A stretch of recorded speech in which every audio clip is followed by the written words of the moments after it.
복음은 생명입니다. 생명은 확장되는 특징이 있죠.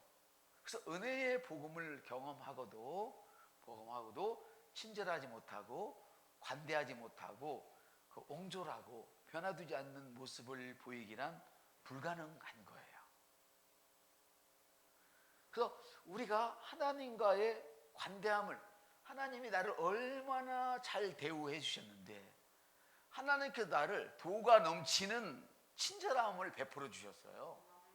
나는 그런 친절함을 받을 자격이 없는 사람이거든요. 근데 얼토당토 않는 친절함을 저에게 베풀어 주신 것을 경험할 때에 그 관대함이 자연스럽게 다른 사람들에게 흘러가는 거예요.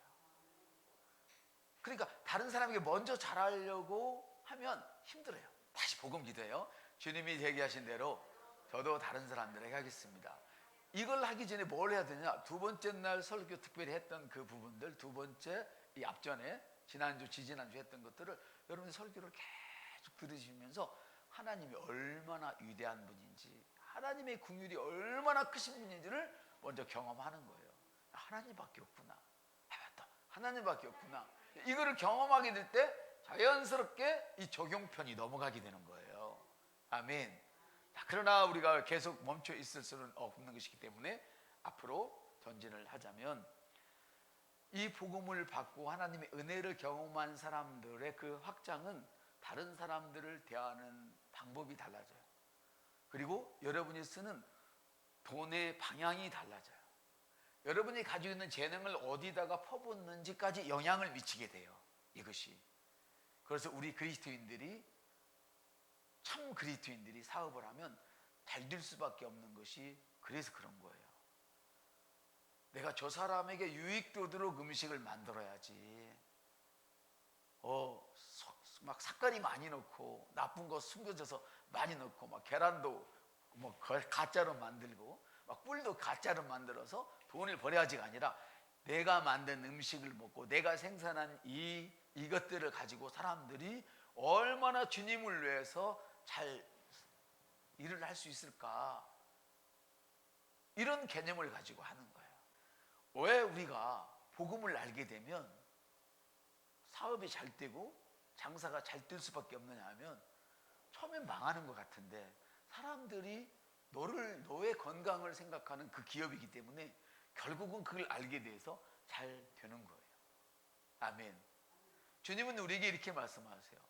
우리가 영적으로는 순결해야 돼요. 비둘기처럼 순결해야 돼요. 아멘. 그러나 한편 주님께서는 뱀처럼 지혜로워라 그랬어요. 어떤 사람은 기도만 하고 말씀은 보는데 지혜롭지는 못해요. 그래서 지금 뱀처럼 지혜로워야 할 그때에 또 막 순결을 내밀고, 또 순결을 내밀어야 할 때 뱀처럼 지혜로운 걸 내밀어서 반대로 사용하는 사람이 있어요. 그래서 여러분들의 성경을 들을 때는, 설교를 들 때는 항상 이전의 설교와 오늘 설교를 비교해 보는 거예요. 왜 달라졌지? 이런 이야기구나. 왜 달라졌지? 저번에는 내가 어렸기 때문에 이 정도 수준에서 얘기했지만 이번엔 내가 잘하니까 이 정도 수준에서 말씀하시구나. 왜 주일날은 설교가 쉬운데 수요일날은 이제 어려운 거야? 이런 것도 다 생각하면서 여러분들이 한번 듣고 공부를 하시면 굉장한 은혜가 될 거라고 믿어요. 그래서 이 복음이 확장되면 여러분이 가진 돈의 방향이 달라지고 여러분의 재능을 사용하는 장소가 달라지게 되는 거예요. 영향력을 미친다 그 말이에요. 자, 그러면 여러분, 구원받은 사람에게 반드시 확정적으로 나타나는 그 표시는 뭘까요? 우리는 보통 이렇게 생각하죠. 술거래가 술을 끊는다, 뭐 골초가 담배를 끊는다, 유행가를 부르는 사람이 찬송가를 부른다, 이렇게 생각할 수도 있어요. 저는 유행가 중에 그 영광 대한민국 영광, 그거였나? 같은 게 찬송가와 비슷한 게 있었어요. 그래서 저는 그게 찬송가인 줄 알고 막 불렀는데 나중에 보니까 그 유행가는 아니고 자기가 그 민족을 향한 어떤 그런 노래였었어요. 자, 구원받은 사람이 반드시 확정적으로 나타나는 것이 무엇일까요? 이 사람이 구원받았으면 반드시 변하는 부분이 있다 그 말이에요. 변하지 않았다면 이 사람은 구원을 안 받았든지 아니면 다른 무슨 수 때문에 변하지 않은 거겠죠. 그래서 우리 성경을 한번 같이 읽겠습니다. 마태복음 18장 23절입니다. 시작. 그러므로 천국은 그 종들과 계산하려던 어떤 임금과 같으니 결산할 때에 10,000달란트 빚진 자를 데려오매 갚을 것이 없는지라 주인이 명하여 그 몸과 아내와 자식들과 모든 소유를 다 팔아 갚게 하라 하니 10,000달란트 빚진 자가 주인에게 명하여서 그 몸과 아내와 자식들을 다 소유를 팔아 다 갚게 하라. 이렇게 10,000달란트라면 지금으로 말하면 최하 수억이에요. 수억이 아니라 수십억. 어떤 사람은 수백억이라고 하는데 제가 예전에 계산한 걸 잃어버렸어요. 예를 들어서 수십억 대 한 몇천 원을 지금 이야기하고 있는데 빚진 사람은 그 빚을 다 갚을 때까지 자기가 최주의 종이 돼야 돼요. 이때 당시의 법이. 그리고 나 혼자서 갚을 수가 없어. 나만 종이 되는 게 아니라 내 각시도 종으로 끌려가야 되고 자식도 종으로 끌려가야 돼요. 이 돈을 다 갚을 때까지. 그럼 어떻게 돼요? 빚을 진 아버지가 죽으면 자식이 자식을 낳고 손자 대대로 그 빚을 10,000달란트 수십억 빚을 다 갚을 때까지 종으로 살아야 돼요. 얼마나 저주예요 이것이. 그래서 싹싹 비는 거예요. 내가 갚을 테니까 시간을 좀 주십시오. 우리 가족을 좀 살려주십시오. 이 얘기거든. 그 빚진 자에게 이제 종이 명해서 다 넣으라고 그러는 거예요. 이 돈은 가족이 평생을 갚아도 대대로 갚아도 갚기 어려운 거예요. 그래서 다음에 성경 구절이 제가 말씀드린 그 구절이에요. 시작. 그 종이 엎드려 내게 이르되 참으로 다 갚으리다 하거늘 그 종의 주인이 불쌍히 여겨 놓아보내매 그 빚을 탕감하여 주었더라. 다시 한번 읽으시죠. 그 종의 주인이 불쌍히 여겨 놓아보내매 그 빚을 탕감하여 주었더니, 자, 불쌍히 여겨서 탕감해 주었어요. 아멘. 이 불쌍히 여기다 이 말은 스플랑크조마이라고 하는 그런 그 단어인데요. 헬라어 단어인데요. 이 불쌍이라는 말은 밑도 끝도 없이 얼토당토하는 호의를 베푸는 건데 어느 정도냐면 딱 얼굴을 봤는데 그냥 눈물이 툭 터지는 거야. 그 사람 얼굴을 봤는데. 왜 터져? 이 아랫배에서부터 복부에서부터 뭔가 야릇한 슬픔이, 견딜 수 없는 슬픔이 씩 올라오는 거예요. 내가 안 도와주면 내가 죽어버릴 것 같아.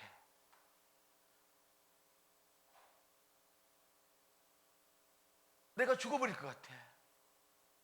이게 하나님의 은혜거든요. 지금 주님은 천국에 대하여 말씀하시면서 이 말씀을 하고 계시는 거예요. 내가 너를 안 도와주면 내가 죽을 것 같아. 견딜 수가 없는 거예요, 이게. 어쩌면 이 사람은 그 발발발 떨고 있는 그 사람을 보면서 저 사람의 자식들이 다 내 밑에 와서 채찍 맞아가면서 종사를 해야 할 텐데 하면서 자기 자식을 생각했는지, 아니면 눈에 넣어도 아프지 않을 마누라가 남의 종되면 어쩔까 그 생각을 했는지는 여기는 자세히 나와 있지는 않지만, 어쨌거나 이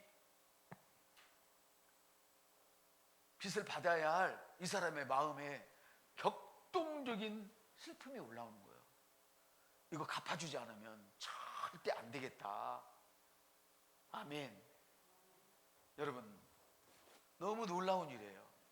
어떻게 이런 일이 있을까? 여러분이 만일에 입장을 바꾸어서 일순놀이를 하는 사람이라고 생각을 해요. 일순놀이를. 그래서 누구한테 한 90억쯤 빌려주었어. 근데 이자도 안 내고 못 갚겠다는 거예요. 시간을 달라는 거예요. 그러면 돌아서겠습니까? 아유, 그래요. 사람이 그럴 수도 있죠. 그럴 수 있겠어요? 대부분의 사람들은 어떻게 해요?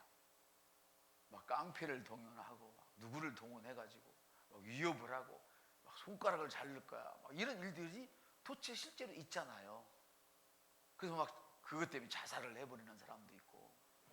근데 세상에 1만 달란트를 가지고 이 엄청난 빚을 졌는데 그거를 그냥 없던 걸로 하라. 너 나한테 빚진 거 없어. 이렇게 만들어버린 거예요. 이거를 하나님의 은혜라고 하는 줄 우리는 알고 있어요. 그런데 놀라운 일이 생겼어요. 읽습니다. 시작. 그 종이 나가서 자기에게 100데나리온 빚진 동료 한 사람을 만나 붙들고 목을 잡아 이르되 빚을 갚으라 하매 그 동료가 엎드려 간구하여 이르되 나에게 참아주소서 내가 갚으리다 하되 허락지 아니하고 이에 가서 그가 빚을 갚도록 옥에 가두거늘.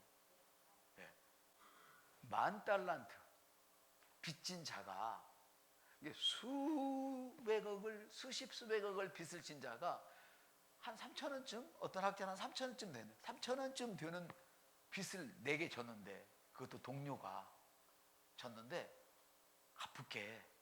지금 막 해방돼서 나왔잖아요. 10,000달란트 나 안 받을게. 근데 3,000원 가지고 100데나리온을 가지고 친구의 모가지를 우여잡고 갚아! 그러고는 옥에다 넣어버리는 거예요. 고발해버렸다 그 말이겠죠. 자기는 기껏 몇천 원 빚진 사람을 만나서 수십억을 지금 탕감 받았는데 몇천 원 빚진 사람을 만나서 멱살을 잡는 거예요. 그것도 곧 갚겠다고 비는데 옥에 가둬버려요. 세상에 그런 일이 있으면 되겠어요? 안 되겠죠. 그래서 자기 동료들이 같이 읽습니다. 그 동료들이 그것을 보고 딱히 여겨 주인에게 가서 그것을 알리니, 여기가 중요해요. 시작. 이에 주인이 그를 불러다가 말하되 악한 종아, 내가 빌기에 내가 내 빚을 전부 탕감하여 주었거늘 내가 너를 불쌍히 여긴같이 너도 내 동료를 불쌍히 여김이 마땅하지 아니하냐. 주인이 노하여 그 빚을 다 갚도록 옥졸들에게 넘기니라. 너희가 각각 마음으로부터 형제를 용서하지 아니하면 너희 하늘 아버지께서도 너희에게 이와 같이 하시리라. 누가 도대체 한 번 구원받으면 영원하다고 그랬어요? 교리가 그랬죠. 저도 교리를 따라가니까 그러죠. 구원은 받은 건 사실이에요. 영원한 건 사실이에요. 그러나 내가 구원을 포기할 때는 그것이 취소된다는 걸 여러분 아셔야 돼요. 구원을 포기하지 마시기 바랍니다. 문맥을 보면 돈에 관한 이야기가 아니라 천국에 관한 이야기를 하고 있어요. 내가 너를 얼토당토않게 빚을 진 너를 탕감해 주었는데 너는 그래 그 몇 푼 되는 돈 때문에 친구의 목을 옥조이고 옥에 가둬 이놈아. 그 얘기를 하는 거예요. 주님이 나를 위해서 십자가를 지시면서 그리고 뭐라고 말씀하시고 다음에 너희도 네 목에 태워 있는 각각 자신의 십자가를 지라 말씀하셨어요. 여러분, 십자가는 여러분의 세상이에요. 주님이 우리를 구원하신 것처럼 우리는 우리의 세상을 구원해야 돼요. 할렐루야. 영혼을 구원하고 병든 자를 구원하고 가난한 자를 구원해야 돼요. 할렐루야. 너무나 중요한 말씀이시죠. 여러분, 이렇게 생각할 수도 있어요. 내가 불쌍히 여긴 같이 너도 내 동료를 불쌍히 여기는 것이 옳지 않느냐. 그 빚을 다 갚도록 옥졸들에게 넘겨라. 맞아요. 색깔만 틀려요. 넘겨라. 이렇게 이야기를 하죠. 그럼 여러분 이렇게 생각할 거예요. 아니에요. 내가 기도하라고 그랬는데 그건 내 동료가 아니에요. 내 원수야. 나를 내 하는 모든 일마다 방해해. 나 저놈 때문에 망했다니까. 주는 거 없이 미운 것은 그래도 괜찮은데 나 저놈 때문에 망했어. 사람이요 가장 용서할 수 없는 게 내 돈을 가져간 사람을 가장 용서를 못한대요. 그래서 부자지간에도 돈 때문에 원수가 지잖아요. 돈은 신이야. 그러나 여러분에게는 신이 되지 않기를 축복합니다. 할렐루야. 사랑하는 여러분, 여러분 중에 누구는 아닙니다, 그놈은 내 원수입니다. 그럼 물어보겠습니까? 당신은 하나님의 원수가 아니었습니까? 옆사람 물어봐요. 당신은 하나님의 원수가 아니었습니까? 우리가 죄인 되었을 때, 원수 되었을 때 주님은 나를 위해서 십자가에 당신을 내주셨어요. 그 얘기예요. 그래서 마태복음 5장에서 산상수훈에서 말씀을 하실 때에도 긍휼히 여기는 자는 복이 있나니 긍휼히 여김을 받는다 그랬어요. 불쌍히 여김을 받지 않는 사람은 불쌍히 여김을 받지 못해요. 침례교단에 어떤 그 대단히 공부를 잘하는 그런 목사님이 계셨어요. 학교 때부터 너무 특출나셨어요. 근데 이분은 너무너무 특출나서 하는 것마다 정죄에 풍성하신 거예요. 정죄에. 그래서 목회를 시작했어도 정죄야. 늘 정죄하니까 눈에 허물만 보이는 거예요. 자기 눈에 있는 들보는 보지 못하고 허물만 보는 거예요.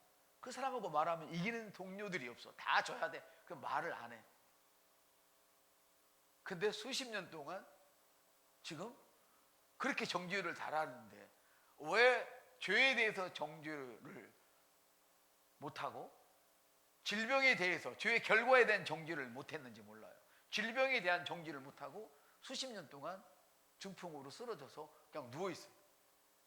수십 년 동안 지금까지 식구들이 해오는 식당에 가서 벌어오는 그걸로 연명해요. 자기 동료가 저한테 얘기를 하더라고요. 너무 불쌍하다고. 그렇게 똑똑했는데 학교 다닐 때부터 목회 잘 나갈 때까지 정죄만 하더니 하나님은 우리를 대하실 때요 긍휼함으로 대하십니다. 절대 정죄하지 마세요. 여러분의 긍휼의 크기만큼 하나님의 긍휼이 더 크게 열리는 줄 믿으시길 바랍니다. 하나님은 모든 긍휼을 쏟아 부으셔서 더 이상 뭐 할 거 없어요? 주실 게 없어요, 우리에게. 그런데 이 긍휼이 내가 맡고 있기 때문에 작동을 못한다 그 말이에요. 아멘입니까? 바로 그거예요. 하나님께서 나의 어떤 것을 용서해뒀는지를 잘 했는지 한 개념을 갖고 있지 않다면 당연히 남을 정죄할 수밖에 없을 것 같아요. 그러나 하나님이 나의 어떤 것을 용서해줬는지를 안다면 감히 다른 사람을 정죄할 수가 없지요. 만일에 누군가를 정죄한다면 아직도 하나님의 은혜를 잘 인식하지 못한다는 뜻이에요. 하나님은 이미 다 주셨어요. 자기가 아직 안 받았다는 거예요. 주셨는데 남반하지 않았다는 거예요. 취하지 않았다는 거예요. 하나님 이미 다 주셨어요. 하나도 남김없이. 이제 여러분이 취하실 때입니다. 아멘. 그래서 복음을 정말로 받은 사람은 이 복음처럼 교역함으로써 그것을 나타내게 돼요. 그래서 이 사람은 비정상적인 능력을 막 개발해 나가요. 비정상적인 능력을. 아니 어떻게 저런 걸 용서를 해? 아니 어떻게 저런 꼴을 보고 살아? 이래요. 근데 이런 설교를 준비하고 은혜를 받을 때마다 꼭 하나님이 저를 다뤄보시는 것을 알았어요. 사랑하는 성도 여러분, 여러분이 아무리 미워도 영혼을 사랑하는 그런 마음을 먼저 가져야 올바른 판단이 있을 줄로 믿습니다. 하나님은 긍휼을 베풀으라고 그래가지고 무조건 사람을 도와주는 게 아니에요. 일하기 싫다는 사람을 그래 일하지 마, 그냥 내가 일해다 먹고 먹여 살릴게, 이런 여자들이 우리 대한민국에 한둘인 줄 아세요? 이런 여자들이 대한민국에 한둘인 줄 아냐고. 지금 이 나라가 유교 사상에 찌질린 나라예요? 아니잖아요. 일하기 싫으면 먹이지 말라고 성경은 얘기했어요. 아멘. 그럼 우리는 어떻게 해야 돼요? 그냥 굶겨 죽여야 돼요? 일할 수 있는 자리를 마련해주고 일할 수 있도록 권면을 해야 되죠. 아멘. 사랑하는 성도 여러분, 우리가 만일에 하나님이 우리를 용서해 주셨는데 밑도 끝도 없이 그를 용서하지 못하고 목을 조인다면 그 사람은 하나님의 궁유를 기억하지 못하는 사람이에요. 인식하지 못하는 사람이에요. 그러나 복음에 흠뻑 터진 사람은 세상적인 관점에서 볼 때는 그것이 비정상적이지만 그 일을 행하고 있어요. 그래서 바울 사도가 한 일들을 보면 어떤 때는 너무 자상하기도 한데 어떤 때는 막 몰아쳐버리는 이런 경우도 있고 막 그래요. 여러분 영으로 기능할 수 있기를 여러분 축복합니다. 아멘. 바울의 경우를 한번 보겠습니다. 궁휼히 여긴 자는 복이 있나니 궁휼히 여김을 받을 것이요 말씀하셨는데요. 바울을 보면 같이 한번 읽어봅시다. mit보다 이 말이요 모든 사람이 받을 만한 말이요 그리스도께서 죄인을 구하시려고 세상에 임하셨도다. 죄인 중에 내가 괴순이라고 그랬어요. 여러분 바울이 유다보다도 더 큰 죄를 졌나요? 바울이 기독교인들을 핍박한 네로보다도 더 큰 죄를 졌나요? 여러분 생각에 바울이 그렇게 큰 죄를 졌어요? 그보다 더 큰 죄를 졌어요? 바울은 엄청난 죄를 졌어요. 근데 예수님을 팔아먹은 사람보다도 더 큰 죄를 졌나요? 판단은 여러분들에게 맡기겠습니다. 바울은 다른 사람이나 자기 자신이나 똑같이 죄인임을 알고 있었어요. 너도 죄인이고 나도 죄인이야. 그렇지만 다른 사람의 죄보다 자기 자신의 죄를 더 많이 알고 있었던 거예요. 아멘. 여러분 자신을 구원해 주신 하나님의 은혜를 생각할 때 바울은 다른 사람의 죄를 먼저 생각할 겨를이 없었어요. 용서받았던 그 자기 자신의 죄를 더 생각했을 뿐이지. 아멘. 다른 사람을 용납하지 못하는 것은, 다른 사람을 용서하지 못하는 것은 정말 은혜를 맛보지 못했기 때문에 그런 거예요. 그래서 자기가 이미 받은 은혜를 확장하지 못하는 거예요. 사랑하는 성도 여러분, 오늘날은 너무 기쁜 기도 제목이 있어서 이걸 가지고 또 한 주 동안 기도하겠지만요, 우리는 이런 기도 제목 내놓기가 쉽잖아요. 우리도 마구 믿음으로 달려가지만 어느 날 너무 열심히 믿다 보면 내가 주님과의 교제보다도 너무 일을 많이 해서 때로는 내가 내 믿음이 지금 어디 있지? 이런 생각을 스스로 가질 수도 있어요. 이건 너무너무 좋은 현상이에요. 그래서 성경은 그래서 이런 부분에 대해서 너의 믿음이 어디서부터 떨어졌는지를 한번 돌이켜봐라 그렇게 얘기를 해요. 이 메시지를 들으면서 여러분 모두가 이와 같은 일이 있었으면 참 좋겠습니다. 이것을 주님에게로부터 받은 은혜를 인식하지 못하기 때문에 주님이 내가 하신 대로 다른 사람들에게 못하는 것이죠. 그래서 오늘도 복음으로 들어가는 거예요. 저와 여러분은 서로와 서로에게 사실은 상처와 실망을 계속 주어요. 저도 여러분에게 상처를 받고 저 때문에 여러분이 상처를 받아요. 서로와 서로가 상처를 주고 계속 지금도 받고 있어요. 그렇지만 우리가 하나님이 나를 용서해 주신 나의 그 죄의 크기를 생각할 때 내가 용서해야 할 다른 사람의 죄는 그닥 크지 않단 말이에요. 수십억을 탕감받은 걸 생각하지 않기 때문에, 방금 받아놓고 또 그것을 인식하지 않았기 때문에 어떤 학자만은 고작 3,000원 정도 되는 백대라는 그 돈을 가지고 멱살을 잡게 되는 거예요. 옥에 쳐넣게 되는 거예요. 사랑하는 성도 여러분, 주님은 삭개오야 내로라 말씀하시잖아요. 삭개오가 아직 죄인이었는데 자기가 조롱 가운데 있는데 자기는 그 음성을 들은 거야. 주님이 내려오라는 그 손짓에 그 조롱의 나무에서 내려와라, 그 저주의 나무에서 내려오라, 이렇게 받아들인 것 같아요. 삭개오가 하나님께서 우리에게 얼토당토하는 그런 친절을 베푸심으로써 우리를 변화시켜 주셨어요. 내가 죄를 졌을 때 이놈 너 돌아서 이놈아 안 하면 맞아 죽어, 우리를 불러 지졌나요? 막 인도로 지졌어요? 짝대기를 들고 폈어요? 아니에요. 그냥 나를 믿기만 해라. 내가 네 죄를 흠뻑 다 뒤집어 썼다. 내가 네 대신 다 고통을 당할 테니까 나만 믿으라는 거예요. 아멘.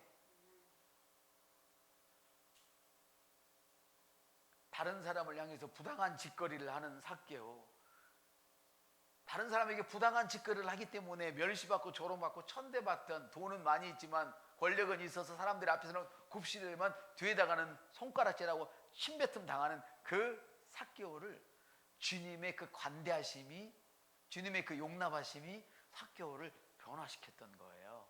이 얼토당토 않는 주님의 친절을 경험하는 삭개오는 이제 자기 자신이 나눠주는, 전에는 막 훔치고 못된 짓 했던 사람이 나눠주는 그런 사람이 되었어요. 한번 따라합시다. 주님이 제기하신 대로 저도 다른 사람에게 하겠습니다.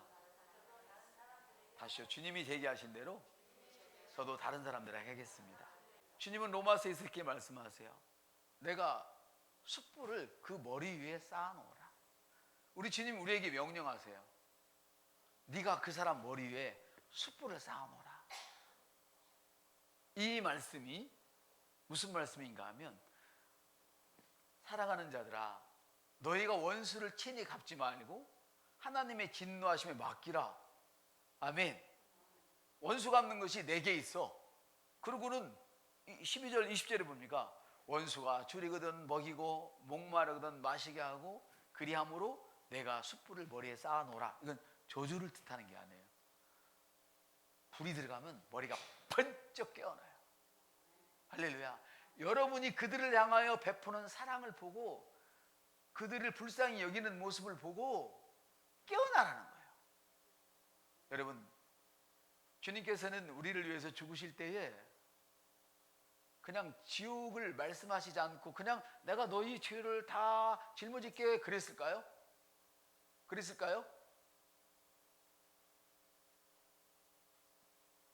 그러면 요한복음 10장 10절을 지워야죠.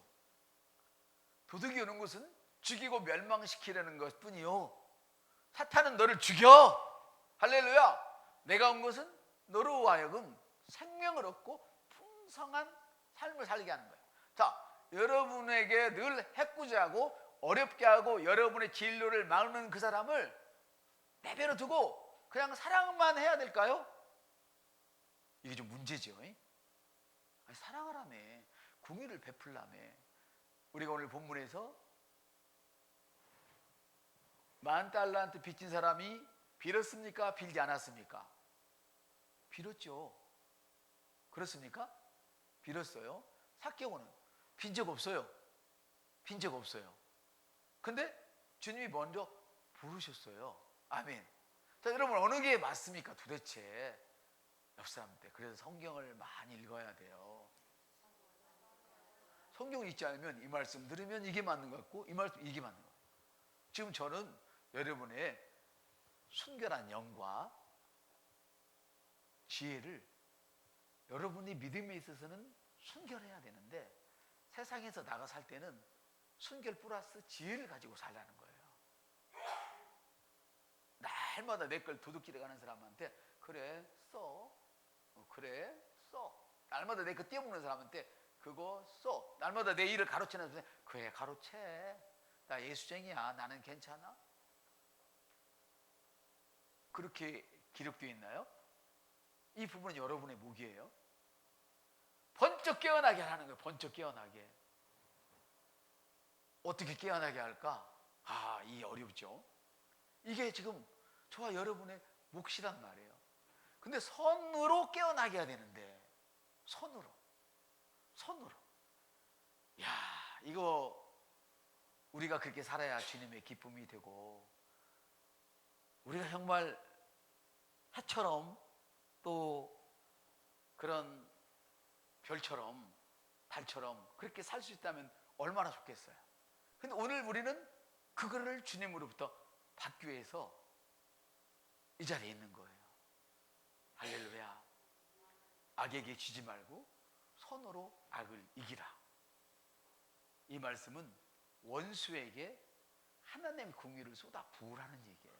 원수에게 하나님의 궁유를 쏟아 부어라. 하나님의 궁유를 쏟아 부어서 이 숯불은 저주가 아니라 깨우기 위함이에요. 우리가 베푸는 그 은혜를 알고 깨어나기를 원하는 거예요. 너는 예수쟁이잖아, 멍청하잖아, 그러니까 나한테 당해봐, 이 말이 아니에요. 그렇게 하도록 그를 놔두는 게 아니에요. 여러분, 몰라서 당하는 거는 미련한 거예요. 옆사람 몰라서 당하는 거는 미련한 거예요. 알고도 당해주는 사람은 왜 그래요? 우리는 믿음이 있기 때문에, 똑똑하기 때문에 그래요. 이걸 여러분 잘 기억하시길 바랍니다. 우리가 혹시라도 안각품으로 그 악을 이길 수 있다고 생각하면 안 됩니다. 오늘 말씀을 계속 보면 안각품으로는 이길 수 없음을 알려주겠죠. 하나님이 우리에게 허한 은혜를 베푸신 것처럼 여러분이 후한 그 은혜를 베풀 때에 도리어 악을 멸하게 된다는 사실입니다. 하나님이 우리를 벌하심으로써 구약의 율법을 적용시킴으로써 우리를 구원하시는 것이 아니라, 내가 죄인 되었을 때, 원수 되었을 때 내게 긍휼을 베풀어 주셔서 내가 변화되었습니다. 구원받았습니다. 여러분이 안갚음을 해서 이길 수 있는 것이 아니라 도리어 하나님으로부터 받은 그 은혜를 기억하고 여러분 안에 있는 그 은혜를 후하게 베풀어 줄 때 바로 그 악을 멸하게 되는 것입니다. 그래서 주님은 이렇게 말씀하십니다. 같이 읽어볼까요? 내 오른편 뺨을 치거든 왼편도 돌려대며 그랬습니다.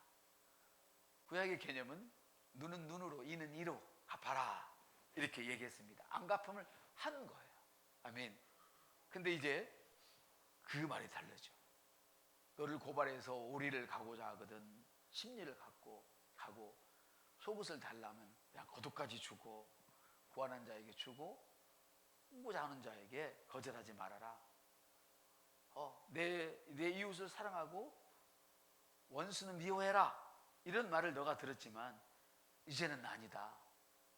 새 계명을 주시는데 원수를 사랑하고 너를 박해하는 그를 위하여 기도하라 얘기합니다. 근데 도대체 우리 중에 누가 내 일거리를 뺏어가고 내가 올라가야 할 그 자리에 다른 알랑방울을 껴서 내 대신 올라가고 나를 밀어낸 그 사람을 위해서 기도할 수 있겠습니까? 없습니다. 아무도 없습니다. 하나님의 은혜를 인식하지 않는 한은 아무도 이럴 수가 없습니다. 그런데 하나님의 은혜를 인식하면 세상 사람들이 보기에는, 또 믿음이 연약한 사람이 보기에는 무모한 바보 같은 비정상적인 그 능력을 개발해내서 그를 변화시키는 모습을 볼 수가 있습니다. 여기서 뺨을 돌려대라는 말은 한 대 더 쳐, 더 쳐 이게 아닙니다. 다음에도 내 것 또 일 뺏어가, 다음에도 내가 상무 돼야 되는데 네가 내 자리 또 뺏어가, 이게 아닙니다. 관계의 축복을 다시 건네라는 겁니다. 따라서 관계의 축복을 다시 건네라. 여러분, 우리가 잘못된 부분을 지적해야 할 필요도 있겠지만 그 잘못된 부분을 지적하는 것이 그들에게 조금이라도 상처를 입히거나 안갚음을 하기 위해서 잘못된 것을 지적하는 것이 아닙니다. 그의 공격을 끌어안고 그들에게 회복된 관계를 다시 내미는 것입니다. 네가 한 일 다 나도 알고 있지. 내가 이거를 신고하면, 경찰서에 신고하면 네가 운전하겠어?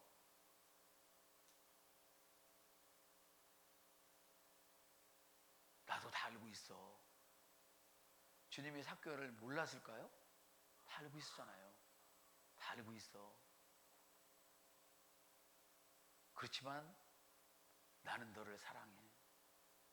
나는 네가 잘 되었으면 좋겠어. 주님이 뭐라고 그랬어요? 사람들이 바닥에 쓰신 주님의 말씀이 뭔지 그걸 보고는 딱 돌아가잖아요. 정죄하던 자들이 뭐라고 말했어요? 나도 너를 정죄하지 않노니 다시는 그러지 마. 아멘. 이런 화해의 제스처를 내미시기를 바랍니다. 이게 축복의 관계를 내미는 것입니다.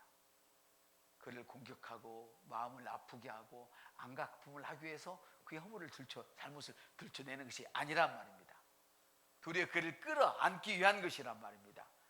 관계의 친절을 내미는 것입니다. 뺨을 치거든 돌려대.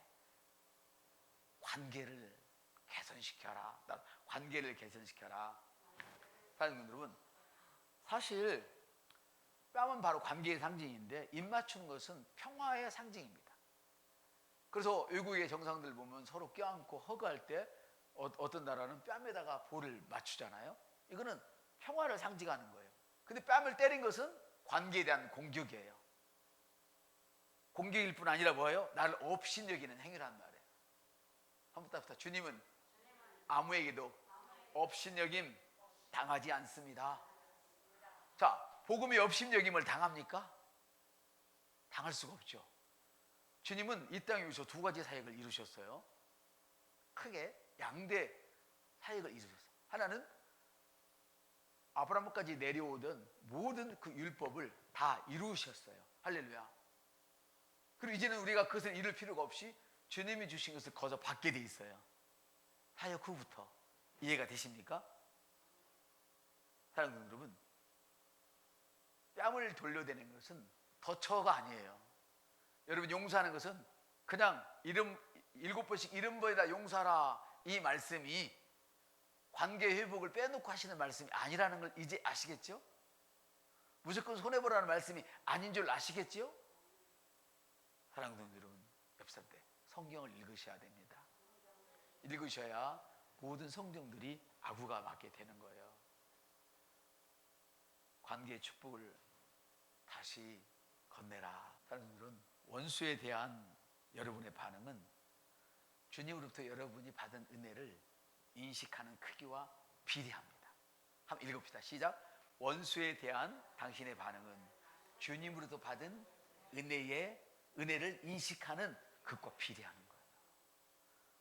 받은 은혜의 크기가 아니에요. 크기는 주님으로부터 모든 사람이 똑같이 은혜를 받았어요. 아멘. 모든 사람에게 공평한 은혜를 주셨어요. 그러나 우리 각자가 누구는 그 은혜를 더 많이 인식을 하고, 누가 봐도 멋진 남편인데 어떤 사람은 자기 남편이 멋지다는 것을 인식하는 사람은 더 행복할 것이고, 인식하지 못하는 사람은 불행할 것이고, 인식의 차이란 말이에요. 할렐루야. 잘못을 지적할 때 채찍질하는 말로 해서는 안 되죠. 그들의 죄로 인해서 내게 미치는 영향보다도, 저놈 새끼 때문에 내가 이렇게 손해를 봤어. 내 1년 또 고생이야. 이거 부장 직급 달게 생겼어. 저놈 새끼가 내 걸 뺏어가지고 내가 수십억을 손해봤어. 이 손해를 생각하기보다도 여러분은 뭘 생각해야 되냐면, 그들이 나를 속이고 함으로 말미암아 지은 그 죄의 영향이 얼마나 큰지를 알아야 돼요. 여기서 죄를 짓고서는 천국문을 열 수가 없단 말이에요. 그건 지옥 갈 사람이란 말이에요. 아시겠어요? 그래서 여러분, 지옥 갈 사람을 딱 구원해내, 저 사람을 내가 구원해야지. 그러면 자기 전 재산을 다 팔아서 밭을 사는 거예요. 이해가 되세요? 여러분, 이것이 오직 예수로만 생각했죠? 맞아요. 그 예수가 누구한테 있어요? 저 사람을 위해서 죽었는데. 이런 삶이 우리에게서 일어나야 됩니다. 그래, 이게 억지로 돼야 안 돼요? 안 된단 말이에요. 내가 하나님께로부터 얼마나 은혜를 받느냐에 따라서 달라지는 거예요. 여러분이 주님부터 받은 은혜를 인식하는 크기에 따라서 이기심이 있고 잔혹하고 막 남의 것 빼앗고 질투가 있고 막 이런 곳에서 여러분이 있는 다정함, 또 회복에 대한 열망에 관한 그런 반응을 여러분들이 나타내게 되는 거예요. 아멘. 그래서 평화를 원하는 반응으로 여러분들이 그런 속에서도 일어나게 되는 거예요. 복음은 다른 사람의 잘못에 대해서 공격적으로 안갚을만 하는 것이 아니라, 공격적으로 지적하는 것이 아니라, 다른 사람의 잘못에 대해서 공격적으로 은혜를 베푸는 것이 복음이에요. 공격적으로 내가 죄인이었는데 내가 너를 위해서 죽을게. 내가 하나님과 원수인데 내가 너를 위해서 죽을게. 이제는 나를 믿어. 아멘. 복음은 다른 사람들에게 공격적으로 은혜를 베푸는 거예요. 이것이 바로 오늘 저와 여러분이 알고 있는 복음의 세 번째 부분입니다. 같이 하겠습니다. 주님이 제기하신 대로 저도 다른 사람들에게 하겠습니다. 주님은 로마서 5장 8절에서 그대로 말씀하시잖아요. 내가 죄인 되었을 때에 우리 주님이 죽으심으로 사랑을 확증하셨어요. 예수님은 십자가의 은혜 안에, 십자가의 그 은혜로 우리 속에 있는 악을 이기셨단 말이에요. 여러분도 직장에서나 어디서나 여러분 안에 있는 십자가 은혜로 모든 사람들을 이길 수 있게 되는 거죠. 아멘. 그래서 우리는 우리 안에 있는 은혜로 다른 사람의 악을 이기게 되는 거예요. 할렐루야. 우리 교회가 완전할까요? 저부터도 완전하지 않죠. 네, 그래서 이런 사실을, 복음을 잘 이해하지 못하면 우리 목사는 꼴배기 싫어, 우리 성도는 꼴배기 싫어, 이런 말들이 나올 수가 있겠지만요, 우리 주님은 우리 교회가 불편한 걸 다 알고 계세요. 완전하지 못한 것을 다 알고 계세요. C.S. 루이스는 이렇게 얘기했어요. 교회는 주님이 부여해 주신 그 아름다운 외에는 어떤 아름다움도 갖고 있지 않다. 우리 다 죄인들이 모여서 아름다움 모여 있잖아요. 근데 우리가 어떤 은혜를 받았어요? 구원의 은혜를 받았잖아요. 구원의 아름다움을. 할렐루야. 주님 성품의 아름다움을 받았기 때문에 주님이 주신 그 아름다움 외에는 아무것도 찾을 게 없다는 거예요. 교회는. 아멘. 우리 교회가 특별히 여러분 때문에 더 아름다워지기를 바랍니다. 여러분 속에 있는 하나님의 은혜 때문에, 옆 사람한테 우리 교회가 당신 속에 있는 하나님의 은혜 때문에 더 아름다워지기를 바랍니다. 아멘. 근데 주님은 우리 가운데서 어떤 아름다움을 찾으려고 하시는 것이 아니라 주님은 우리에게 은혜를 부으심으로 우리를 아름답게 하시는 거예요. 할렐루야. 우리는 다른 사람들에게 반응하는 것 같지만 사실은 이 다른 사람들에게 반응하는 그 자체가 하나님께 반응하는 거예요. 너희가 이 소자 중에 이 보잘것없는 한 사람에게 냉수 한 잔만 줘도 그것은 나에게 준 거야.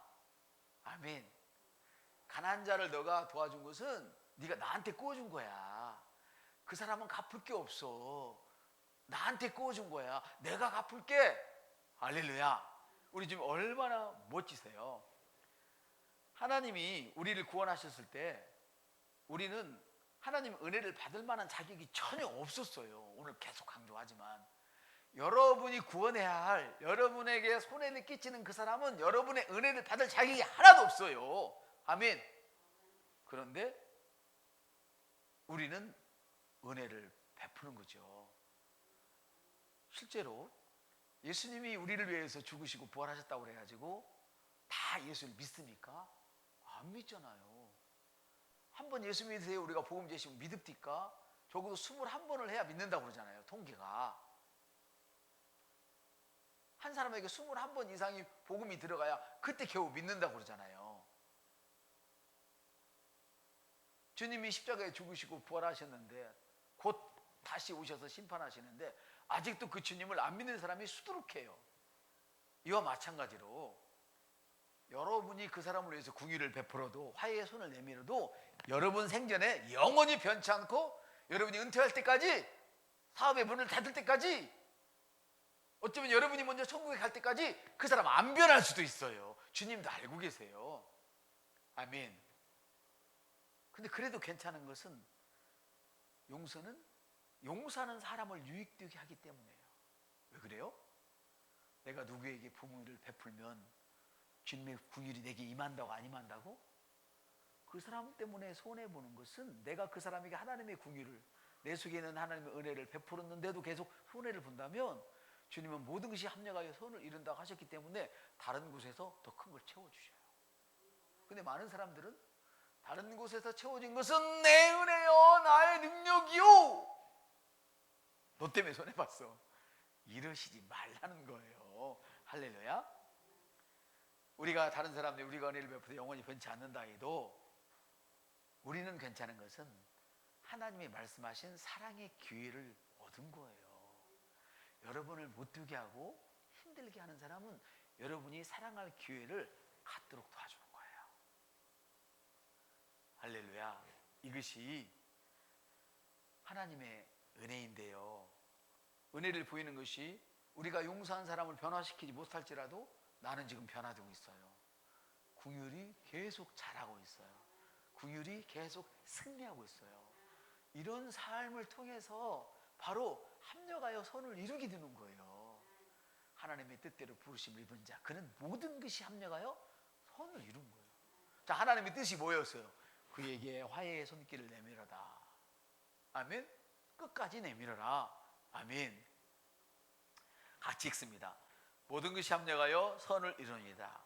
그 아들의 형상을 본받게 하여 미리 정하셨다. 우리는 예수님의 형상을 본받도록 구원받는 것과 동시에 정해졌단 말이죠. 할렐루야.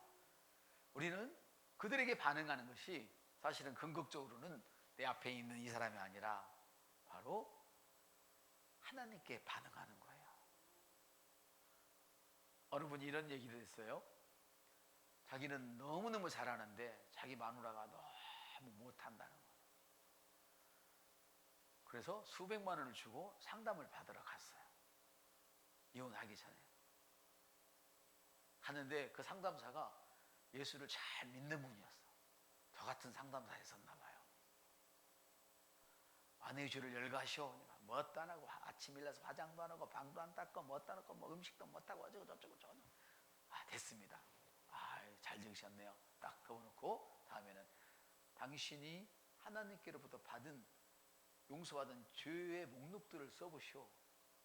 다 썼어요. 저울에 놓고 쟀어요. 실제 저울이 아니라 이제 이 행위의 저울에 놓고 쟀어요. 얘 남자 훨씬 큰 거야. 해봐봐. 너그 마누라는 더 큰 죄를 용서하고도 살고 있다 이놈아. 이분이 여기서 깨져버렸어요. 여러분이 하나님의 은혜를 입으면 입을수록 자기의 죄가 커 보이지. 지금 용서받은 죄를 얘기하는 거예요. 아멘. 우리는 새로운 피조물이에요. 다른 사람이 지금 내게 하는 행위는 전혀 커 보이지 않아요. 그러니까 하나도 어려울 게 없는 거예요. 그래서 주님의 임재와 인정이 영원한 기쁨을 위해 제게 필요한 모든 것입니다 라는 것을 먼저 기억해야 이 세 번째 은혜가 임하게 됩니다. 사랑하는 여러분, 여러분을 힘들게 하는 사람은 사실은 영적인 눈을 열어보면 여러분의 은혜가 필요한 사람이에요. 여러분의 은혜가 필요한 사람이에요. 여러분이 은혜를 베풀어 주지 않으면 그 사람은 지옥으로 꺼져 들어가요. 날마다 남 속이다가. 물론 끝까지 해도 안 변할 수 있다고 했죠. 그렇죠? 말씀드렸죠? 또 하나는 여러분에게 해를 끼치는 사람들이 영적인 눈을 열어보면 저와 여러분 스스로를 성화시키기 위해서 하나님이 허용하신 것들이에요. 하나님은 악을 만들지 않아요. 그러니 그런 악들을 통해서 나와 마주하게 함으로 말미암아서 내가 바꿔지도록 하는 거예요. 혹시 마누라가 믿거든, 혹시 신랑이 믿거든, 주님이 나를 바꾸려 하시는구나. 혹시 목사님이 믿거든, 해봐요. 큰 소리로. 혹시 목사님이 믿거든, 주님이 나를 바꾸시려 하는구나. 내가 성화되기를 원하시는구나. 이걸 알면 돼요. 당장 이 원리를 따르기가 매우 힘들어요. 그렇지만 말씀의 원리를 따르다 보면 내 자신이 어느 날 변화되는 것을 볼 수 있고, 뭐 그런 것들을 통해서 합력해서 선을 이루신 하나님의 기적을 저와 여러분이 맛볼 수 있게 돼요.